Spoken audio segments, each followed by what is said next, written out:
Hi everyone, welcome to bubbly cookings channel. आज हम आप लोगों के साथ ये बहुत ही टेस्टी खस्ता मसाला मटरी की रेसिपी शेयर करने जा रहे हैं। तो इसे गुजराती फारसी पूड़ी भी बोला जाता है। ये आप देख सकते हैं कितनी खस्ता बनी हुई है और ये गेहूं के आटे से बनी हुई है। ये देखिए बिल्कुल क्रिस्पी है और ये चाय के साथ तो खाकर इसको बहुत ही मज़ा आ जाता है। तो दिवाली आने वाली है, आप इसे ज़रूर बनाइएगा। ये नाश्ता रेसिपी बहुत ही ज़्यादा टेस्टी है। तो सबसे पहले प्लीज़ आप लोग मेरे चैनल को सब्सक्राइब कर दीजिए और साथ में जो बेल आइकन है उसे ज़रूर प्रेस करिए। और अगर आपको वीडियो पसंद आए तो प्लीज़ लाइक ज़रूर करिएगा। तो चलिए रेसिपी देख लेते हैं। तो ये मसाला मटरी बनाने के लिए हमने यहाँ पे ये 2 कप गेहूं का आटा ले लिया। ये सिंपल आटा है जिससे हम रोटियां बनाते हैं और इसको हमने बहुत ही अच्छे से छान लिया था। तो अब हम इसमें सारे मसाले ऐड कर देते हैं। तो सबसे पहले हम यहाँ पे ये नमक डालेंगे। तो हमने 1 बड़ा चम्मच भर के नमक डाला हुआ है और 2 बड़े चम्मच भर के ये तेल डाल दिया है। आप चाहें तो तेल की जगह घी का भी यूज़ कर सकते हैं। और अब 1 बड़ा चम्मच भर के कसूरी मेथी डाल देना है। इसको हमने हल्का सा रोस्ट कर लिया था। और अब ये आधा बड़ा चम्मच भर के खड़ा ज़ीरा डाल देना है। आधा बड़ा चम्मच भर के ये अजवाइन डाल देना है। अजवाइन डालना बहुत ही ज़रूरी है। आप चाहें तो इसको हाथों से क्रश करके डाल सकते हैं। और 1/4 चम्मच हमने यहाँ पे हींग डाल दिया है। और 1 बड़ा चम्मच भर के ये लाल मिर्च का पाउडर है। आधा बड़ा चम्मच भर के हल्दी पाउडर। और अब ये धनिया का पाउडर ले लिया है 1 बड़ा चम्मच। अब ये भुने हुए ज़ीरे का पाउडर आधा बड़ा चम्मच। और 1/3 चम्मच ये गरम मसाले का पाउडर ले लेना है। अब ये सारे मसालों को हम हाथों से बहुत ही अच्छे से मिक्स कर देते हैं आटे के साथ। तो इस तरह से अच्छे से इसको चलाते हुए मिक्स कर लेना है जिसमें ये सारे मसाले अच्छे से मिक्स हो जाएं।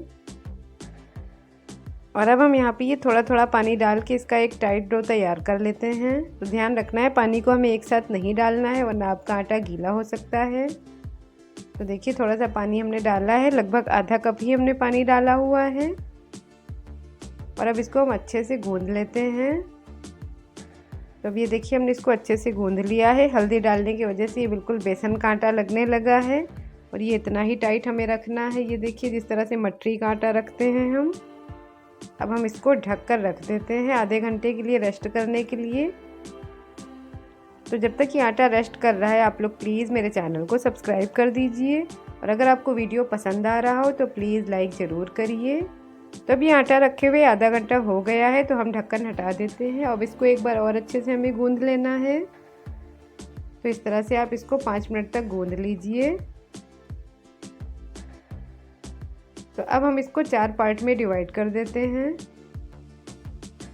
तो इस तरह से हम 4 पेड़े बना लेते हैं इसके। तो ऐसे ही हमें रफली गोले बना लेना है जिसमें हमें इसको बेलने में बहुत ही आसानी रहे। तो ये देखिए इस तरह से हमने 4 पेड़े बना लिए हैं। अब हम इसको बेलते हैं। तो एक एक करके हम इसको बेलेंगे। तो इसको बेलने के लिए ना ही हमें तेल लगाने की ज़रूरत है और ना ही सूखा आटा। ये देखिए ऐसे ही बेल रहा है। तो ध्यान रखना है आपको आटा बहुत ज़्यादा गीला नहीं करना है। तो इस तरह से हमने इसको पतला बेल लिया है। ये देखिए इतना पतला ही रखना है हमको। और अब आप चाहें तो कुकी कटर या फिर एक ग्लास से इसको गोल शेप में कट कर लीजिए। साइज़ आप अपने अकॉर्डिंग रख सकते हैं। आप चाहें तो बड़े साइज़ के बनाइए या फिर इस साइज़ के बनाइए, ये बहुत ही ज़्यादा टेस्टी लगते हैं। तो इस तरह से हमने इसकी कटिंग कर लिया है। अब ये एक्स्ट्रा आटा है इसको हटा देते हैं।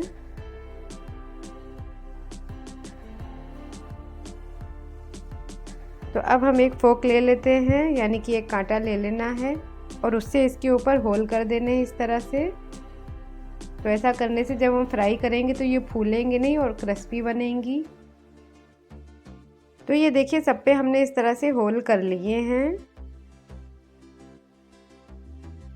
तो अब हम ये सारी मटरियों को उठाकर एक प्लेट में रखते जाएंगे और बचे हुए आटे का भी हम इसी तरह से बना लेते हैं। तो एक प्लेट में हमने रख दिया है। अब हम दूसरा पेड़ा लेंगे, इसको भी हम उसी तरह से बेल लेते हैं। तो अब हम यहाँ पे ये दूसरा मेथड बताएंगे। तो हमने इसको उसी तरह से बेल लिया है पतला पतला सा। तो अब आप इसको कटिंग करने से पहले एक फोक से इसके ऊपर होल कर लीजिए। तो पूरे पे आप इसको इस तरह से जैसे वीडियो में दिखा रहे हैं सेम वैसे ही होल कर लीजिए आप।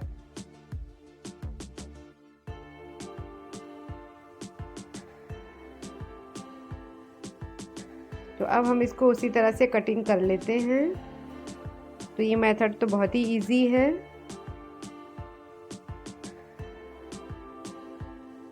तो अब ये सारी मठरियों को हम उसी प्लेट में रख लेते हैं और बचा हुआ आटा है जो उसका भी हम इसी तरह से बेल के मठरियाँ निकाल लेते हैं।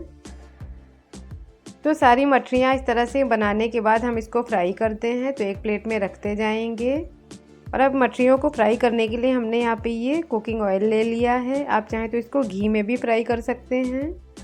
और इस तेल को अच्छे से गरम कर लेना है, लेकिन ध्यान रखना है बहुत ज़्यादा तेज़ गरम भी नहीं होना चाहिए, वरना मठरियाँ डालते ही लाल हो जाएंगी तो उतनी टेस्टी नहीं बनेंगी। तो हमने इसको मीडियम गरम कर लिया है और फ्लेम को भी हमने मीडियम कर दिया है। जब इस तरह से सारी मठरियों को हम डालते जाएंगे। तो अब इसको हम एक कांटे या चम्मच से हम इसको चला देंगे। इसको पलट लेना है जिसमें ये दोनों साइडों से अच्छे से गोल्डन ब्राउन फ्राई हो जाएं।